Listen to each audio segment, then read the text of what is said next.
Il a affronté des bandits armés de machettes en Thaïlande, des gardes frontières corrompus en Turquie et des arrestations qui auraient pu l'arrêter définitivement. Tout cela n'a pas commencé dans une jungle.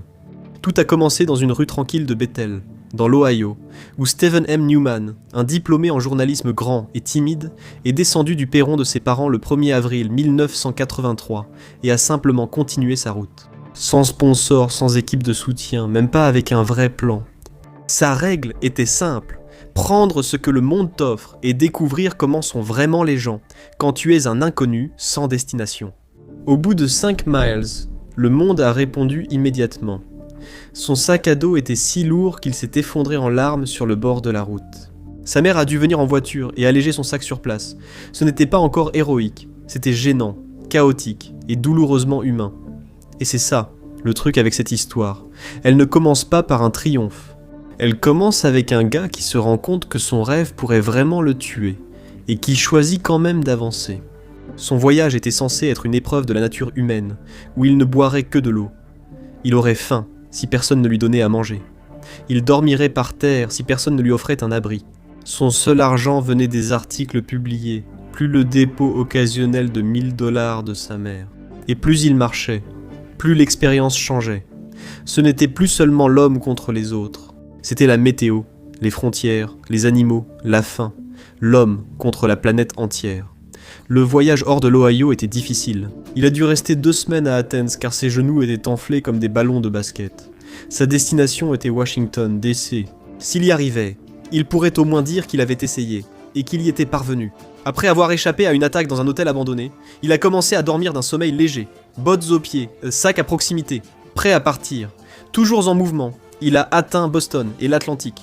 En juillet 1983, Stéphane est arrivé à Dublin, en plein cœur de l'Irlande, au milieu des troubles. Et au moment où il a expliqué ce qu'il faisait, l'ambiance a changé. Un jeune Américain, seul, avec très peu d'argent, traversant les frontières à pied. Les gardes frontières n'y voyaient pas une aventure, ils y voyaient une couverture, ils le regardaient comme un suspect. Il s'en est sorti en parlant, mais le message était clair.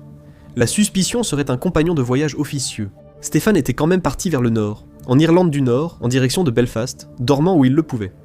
Une nuit, c'était au-dessus d'un vieux pub avec une famille de 10 personnes. Puis est venu Larna. Le Lord Mayor voulait une bonne publicité. Cette histoire amicale et optimiste d'un homme qui parcourt le monde à pied. Stéphane était content de jouer le jeu jusqu'à ce que la porte s'ouvre brusquement en pleine réunion. Un homme a fait irruption, le visage blême. Il y a une bombe en bas, le maire s'est précipité dehors. Tout le monde s'est déplacé, et Stéphane, pris entre la panique et la politesse, s'est accroupi comme un idiot, figé sur place, ne sachant pas s'il devait courir ou attendre. Et la bombe, c'était en réalité le sac de linge sale de Stéphane sur un rebord de fenêtre. Partout au Royaume-Uni, les tensions ont augmenté. Un soir, il s'est retrouvé encerclé, recevant pierres, coups et insultes. La France l'a aussi marqué. En Normandie, il a vu les tombes de jeunes soldats américains, des adolescents, tout comme lui. Ces soldats ont traversé un océan pour affronter la véritable terreur. Lui, il a choisi ce voyage. Il est arrivé en Espagne, a traversé les Pyrénées et a parcouru 1100 km jusqu'à la Méditerranée. Et lorsqu'il a atteint la Méditerranée, la partie la plus facile du voyage était terminée. Avant d'atteindre la prochaine destination de Stéphane, abonnez-vous, car ce voyage devient désormais une question de survie, plus du tout du tourisme. En décembre, il est entré au Maroc puis en Algérie. Les falaises côtières et les forêts faisaient partie des endroits qu'il a le plus appréciés. Mais tout cela allait bientôt disparaître. Stéphane a traversé les montagnes de l'Atlas sous la pleine lune. C'était l'hiver, donc même en Afrique du Nord, il y avait de la neige au sol. Puis il a entendu un grognement. Stéphane s'est retourné et a vu 13 sangliers sauvages le fixer. Stéphane a couru et s'est réfugié en grimpant à un arbre pour être en sécurité. Les sangliers sont restés là jusqu'au matin. Il a passé la nuit exposé aux intempéries. Au lever du soleil, Stéphane pouvait à peine bouger les doigts. Il a dû rester dans la région pendant encore 3 jours après être tombé malade. Mais ce n'était que le début de son aventure sur ce continent. Les temps avaient changé depuis sa visite à l'ambassade à Washington. Les autorités en Algérie ne croyaient plus qu'il était simplement un homme qui parcourait le monde à pied. En Algérie, les arrestations faisaient désormais partie de sa routine. Beaucoup seraient rentrés chez eux. Mais Stéphane a continué à marcher dans le désert du Sahara. Chaud, vaste, désertique. On ne survit pas ici sans une préparation minutieuse et sans les conseils des habitants. Et cela signifiait aussi goûter à certains des aliments les plus étranges que Stéphane ait jamais mangés. Du lait de chèvre aigre, cuit au soleil pendant quelques jours, sans réfrigération, puis mélangé à du sang frais de chameau. Les Berbères disaient que ça le rendrait fort. Stéphane disait qu'avaler ça, c'était plutôt comme vomir à l'envers. À son arrivée en Tunisie, Stéphane comprenait déjà l'effet de l'Afrique du Nord sur un voyageur seul. En Algérie, il avait été arrêté, accusé et emprisonné plus d'une fois, parce que les autorités ne pouvaient tout simplement pas croire à son histoire. Alors, quand il est arrivé à Tunis et qu'il a revu la côte, ce n'était pas seulement un joli paysage, c'était un nouveau départ, un endroit où il pouvait respirer, se ressaisir et prendre une décision. L'Afrique, c'était fini.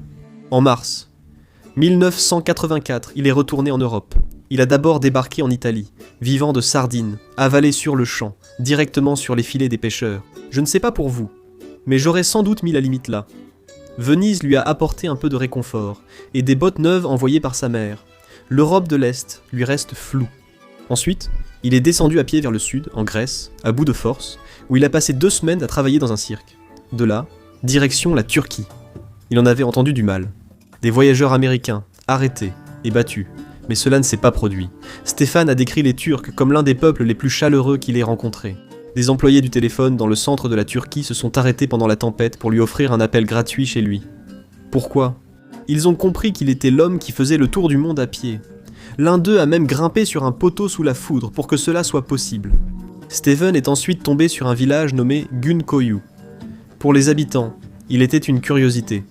Pourquoi un Américain viendrait-il dans ce village parmi tant d'autres ? Le chef était tellement impressionné qu'il a organisé un festival en l'honneur de Steven.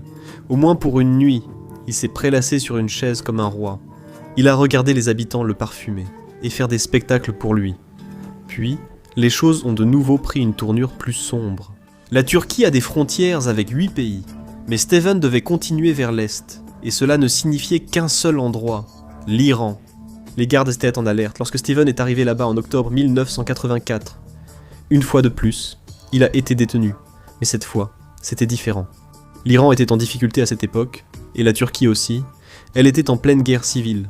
Le parti des travailleurs du Kurdistan s'est révolté contre le gouvernement turc. Ce conflit a duré des décennies. L'un des commandants de la police a pris sa détention comme une invitation à le battre.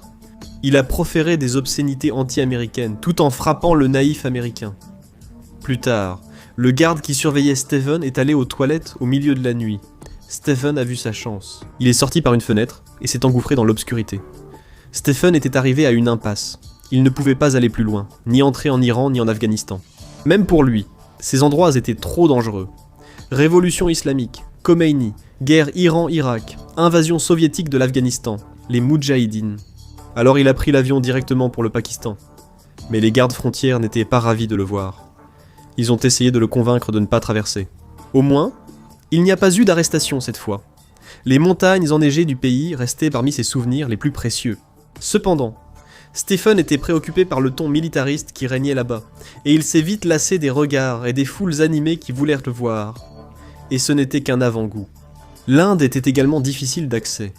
La première ministre Indira Gandhi avait récemment été assassinée par ses propres gardes du corps. Cette fois, impossible de convaincre les gardes frontières réticents comme au Pakistan. Il a donc dû faire preuve de créativité. Il a emprunté les vêtements d'un missionnaire pour s'introduire au Pendjab. L'Inde lui a semblé plus accueillante que d'autres régions d'Asie.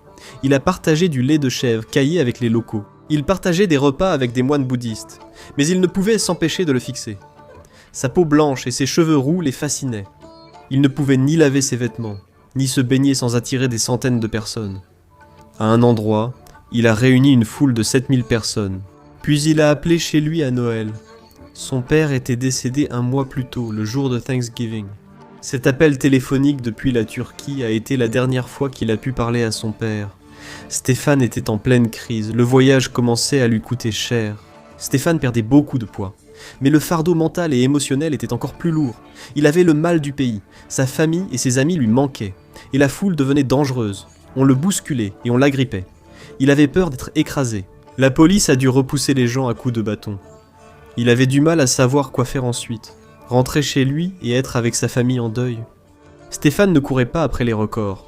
Il avait évité les sponsors pour ce voyage, donc aucun contrat à honorer. mais cela signifierait la fin de tout ce qu'il avait accompli jusqu'à présent. Troublé, il s'est arrêté dans la ville de Varanasi, un lieu sacré pour l'hindouisme. Là-bas, les corps des défunts sont incinérés et dispersés dans le fleuve Gange. Puis, il a rencontré un lama tibétain, errant avec ses 2 disciples. Ils se dirigèrent vers Sarnath, l'endroit où le Bouddha a enseigné pour la première fois le sens de l'illumination. Ils ont eu du mal à communiquer, mais à ce stade, Stéphane savait comment contourner les barrières linguistiques. Cette conversation lui donna envie de continuer.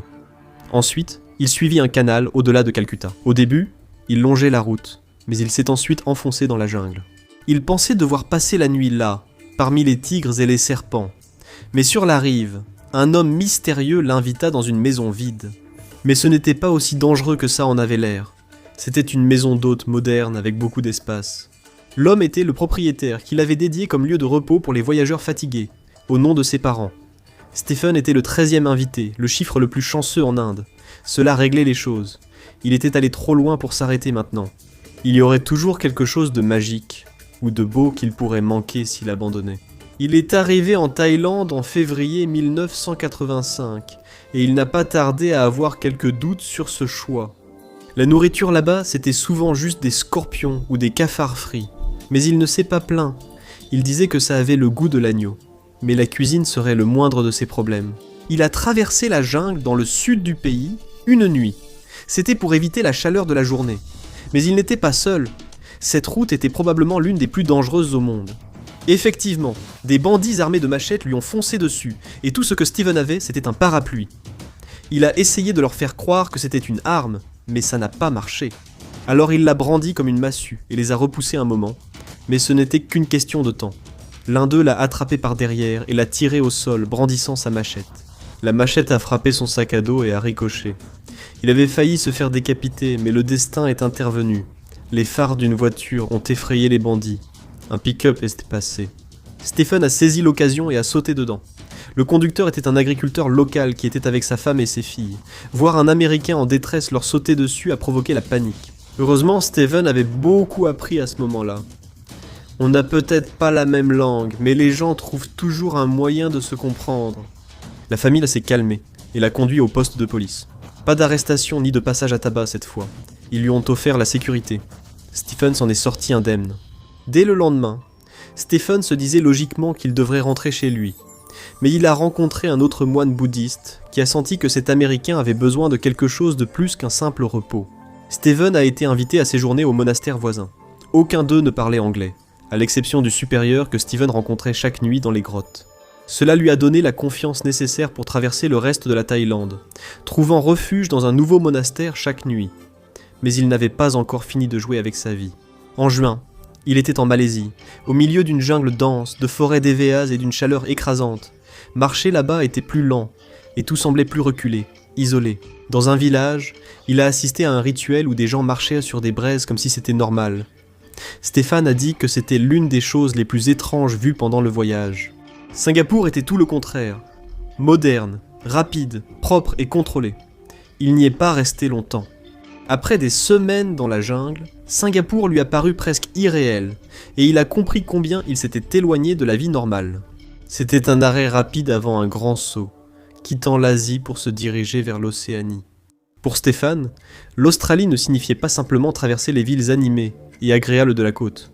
Cela voulait dire marcher de la côte nord à la côte sud. Et cela apportait son lot de défis. Certains Australiens ont frappé Stéphane parce qu'il était américain, mais pas tous. Certains l'ont averti qu'il était impossible de traverser l'outback à pied. Stéphane était au moins assez intelligent pour savoir qu'un simple sac à dos ne suffirait pas. Il tirait une charrette pleine de provisions avec lui.